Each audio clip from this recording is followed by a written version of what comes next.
Let us now look into the structure and the function of the brain.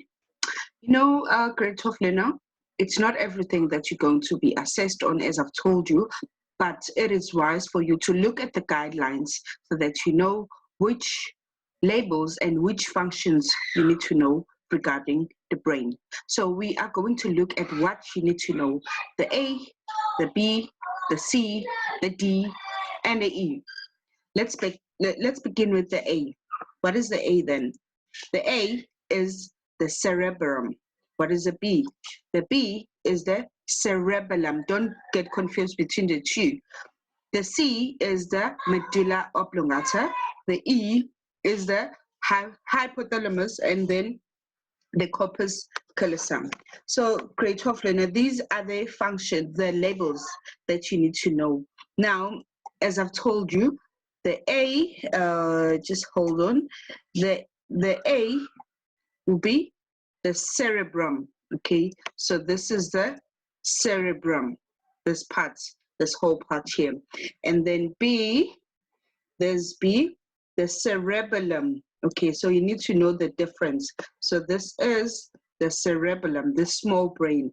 C, the medulla oblongata. This is the medulla oblongata. So it's important to get diagrams with questions so that you keep answering, so that you can understand and can be able to identify the labels and the name and the functions as well. They go together. And then D is the hypothalamus. This is it, okay? So every time you study this, you look at the label, you look at where it is pointing, because in the exam they can trick you. And then the last one, the E, is what? The corpus callosum. Okay, as you can see, this is the corpus callosum. This is also the pituitary gland. Okay, you're going to learn this when you do the other topic, homeostasis, and also endocrine system. So this will also come. So it's important to note this. But noting this doesn't help. You need to also know the labels and the functions. So the cerebrum, this is the cerebrum, remember. What does it do? It controls the voluntary actions. That's the first function. So you know the voluntary actions.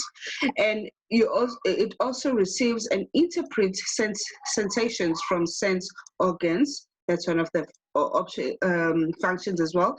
And it's for higher thought processes.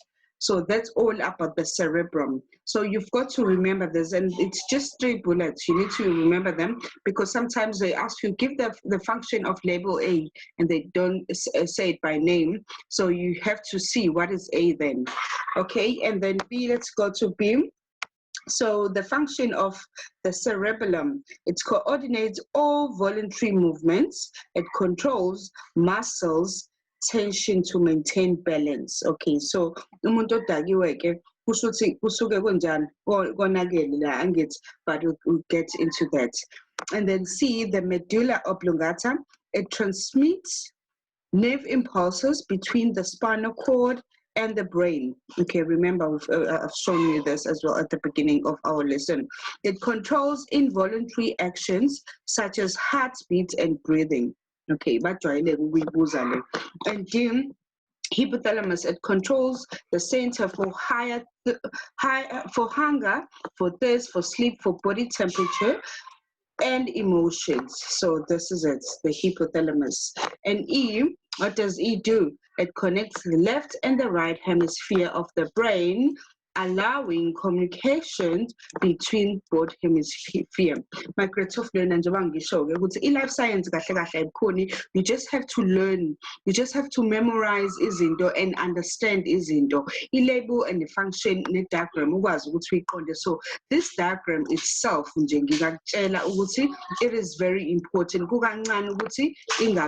So ifunde umuthanda uyidwebe uyilabelishe ufake even ama functions, the structure of the brain, kukancane ukuthi ungayitholi i-diagram efana nalena ke. So ngicela uyipractice, and then I'll send you activities ozokwazi ukuthi upractice ngawo as well. Good luck.